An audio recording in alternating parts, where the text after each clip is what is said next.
Hi everyone! Welcome to the Empath Tarot. Guys, another love reading, timeless in general. Take what resonates lang po. Maybe some part of the reading, makaresonate kayo. Or hindi naman kaya. Or parang nanonood kayo ng kwento ng love life ninyo. Tingnan po natin ngayon ang mga mensahe, mga messages, mga gabay, mga aral sa buhay, pag-ibig, and life in general. Sa mga gusto magpa-personal reading po, para ang nakasaad po dun sa sinesend ko ay within 1 week, sa loob ng isang linggo. So, hindi na po yung lalagpas ng 1 week. Ganoon na po katagal yan. Kasi minsan nakaschedule po talaga kayo. Hindi po siya yung, hindi naman po masyadong busy, maaari naman din kinabukasan agad. Tingnan po natin ang mga messages ngayon. Tingnan natin kung anong mga zodiac sign mas malalakas na mga energies ang nasa reading na ito. Spirit, guys, send me messages. Anong love connection ito? Lessons in life and guidance na nais yung ipabatid sa amin. Mga aral at gabay sa buhay, pag-ibig, and life in general.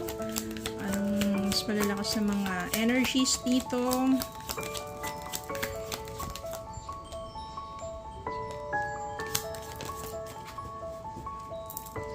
Tingnan po natin ang mga mensahe na ito.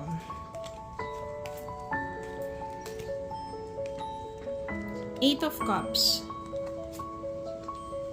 Queen of Swords, Two of Wands, Wheel of Fortune, Seven of Cups, the Star, Queen of Pentacles, and Five of Cups. So, I can see here na merong aalis sa relasyon na yan. No, ibig sabihin, ito, moving on. Eight of Cups, no, abandoning, or ibig sabihin na itong Eight of Cups na to, lumayo ka na doon sa person mo that doesn't deserves you. Diba? Parang ito na yung time for you to accept the reality na hindi na talaga nag-work out pa ang inyong samahan at you have to move forward na, especially kung sobrang sakit na. Meron ditong Queen of Swords, ibig sabihin hindi na puro damdamin o emotion dito, kundi yung isip din, no? Queen of Swords, nagiging totoo ka na, nagiging logical ka na, and you have to move forward na, and you have to move on at umalis na sa ganong klaseng relasyon, lalong-lalo na kung hindi na talaga masaya pa at puro sakit na lang ang nararanasan mo sa relationship ninyo. Then, Two of Wands dito, you have to choose your path, decision, options mo sa buhay mo. Maybe you are planning or you have to plan for travel. Lumayo ka dun sa lugar na kung saan sobra ka nasaktan. Find your destiny sa ibang lugar. Nandito si Wheel of Fortune at maari nga sa ibang lugar mo matatagpuan ang isang masayang relationship. Yung someone who will value you, yung someone na talagang pahalagaan ka, mararamdaman mong mamahalin ka at hindi ka lolokohin lang. Seven of Cups. Ibig sabihin dito, you have many choices in life. Pwede mong i-push muna yung mga pangarap mo. Abutin mo muna yung mga pangarap mo na maaring naudlot dahil sa relationship mo na naging toxic naman. So, it's time for you to chase for your dreams. Sarili mo naman. Maraming options dyan. At pagdating naman sa love life, no, marami talagang options siya. Maraming mga iba't iba pa na makikilala mo at doon, maaring isa sa kanila yung karapat-dapat para sa'yo. Hindi na may ibig sabihin yung pagsasabayin mo. Ibig sabihin, pwede mo makilala, kilalanin mo na as friends, diba? As sino doon talagang mararamdaman mo na meron talagang commitment at yung genuine ang kanyang intention para sa'yo. The Star, may pag-asa. Hindi porket nanggaling ka sa isang failed relationship, toxic relationship, karmic relationship na yan, hindi ibig sabihin yan ay wala ng pag-asa. Meron pa rin pag-asa pagdating sa love life mo. Pero sa ngayon, maaaring Queen of Pentacles, ito muna yung pagtuunan mo ng pansin. Palaguin ang sarili mo. Until you become the Queen of Pentacles, maging independent ka, financially stable, diba? Yung mayaman, yan, payamanin ang sarili mo. Hindi lang yung personality, hindi lang yung sabihin natin yung mga physical o yung growth, yung abundance yan pagdating sa mga physical na yaman, kundi yung sa sarili mong kalooban mo. You will be more emotionally stable at sa mga susunod mong o sa susunod mong relationship. Hindi ka na basta-basta matitibag pa, hindi ka na basta-basta maluloko pa, or hindi ka na basta-basta sabihin natin na hahayaan ang sariling masaktan muli. Samantalang ito lang yung nasisense kong energy ng person mo. Pagkatapos mo siyang lisanin, nandito na bigla yung kanyang guilt, nandito na yung sadness, maaring nandito na yung mga regrets niya.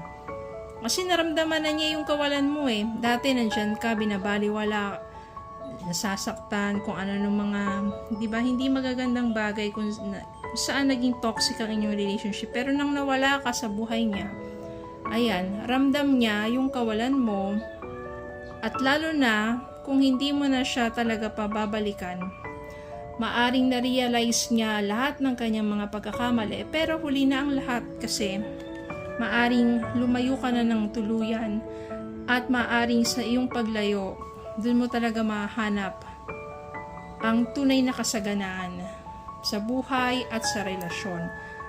Samantalang siya, puro regrets, puro pagsisisi. Ganun talaga hindi ka niya inalagaan at pinahalagaan sa mga panahon magkasama kayo. Ngayon, pinagsisisihan niya yun. We have here 7 of Wands and 9 of Pentacles. By the way, malakas ditong energy na meron kasi ditong Cups, the Star, may water din yan. So, parang medyo mas malalakas ang energy ng mga water sign dito. Ito rin, Cups din to. Yan. So, 7 of Wands at saka 9 of Pentacles. Mas pipiliin mo muna sa umpisa ang sarili mo at magiging single. Hindi ka basta-basta papasok sa mga relationship kasi magfo-focus ka sa sarili mo. And after that, ayan, you will stay grounded. Ipupush mo talaga yung mga battles mo sa buhay mo, yung chasing your dreams. So, sa sarili muna talaga. Bottom of the deck, 9 of Wands. Ibig sabihin dito, you are resilient. Kahit anong battle pa yung pinagdadaanan mo sa buhay, mananatili kang matatag. Hindi ka basta-basta matitibag. Dahil nga, maaring itong naranasan mong failed relationship sa person na to, wrong person na yan, it makes you more stronger in life, become courageous and resilient. Lahat naman talaga ng minsan, mga ganyan, may mga aral yan sa buhay natin. Pagpatuloy mo lang, yung iba kasi kapag na heartbroken, wala na. Gusto na nilang maglaho sa mundo, di ba? Hindi yun, hindi dapat ganun. Patuloy kang lumaban, bumangon, magsimula muli.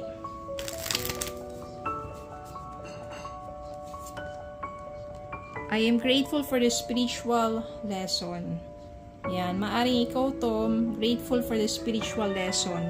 Meron kasing mga spiritual lesson talaga matututunan sa mga ganong klaseng relationship. At ito naman yung person mo, I can't stop thinking about you. Hindi ka na, palagi ka niyang iniisip kasi ito yung energy niya. Namimiss ka niya, nagsisisi siya, and your person can't stop thinking about you. Well, you move forward with your own journey na. Yun lang. Sorry na, bye na. Kasi kapag binalikan mo pa tong taong to, hindi ka makaka-move forward.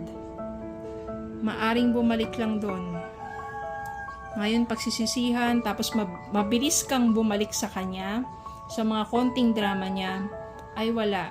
Parang walang natutunan sa buhay o sa relasyon. Hayaan mo siya na yung process din sa kanyang pagkatao, yung tunay na pagbabago, dapat kailangan niya rin gawin yun, yung proseso sa buhay niya. Okay? Pero sa iyo, sa energy mo, abundance, lalo na kapag inuna mo na yung sa sarili mo, yung kahit single ka muna for the meantime, at magpakatatag ka, abundance, yan, chasing your dreams. And while siya naman, ang process naman sa buhay niya ay yung tunay na pagbabago. Malay nyo, pagdating ng panahon, kung kapag itong taong to meron na talagang total transformation, at ikaw ay single pa rin at biglang nag-meet kayo somewhere, malay mo, baka yun yung tamang panahon. Kasi minsan, lalo na kapag mga medyo bata-bata pa at mga immature pa, no?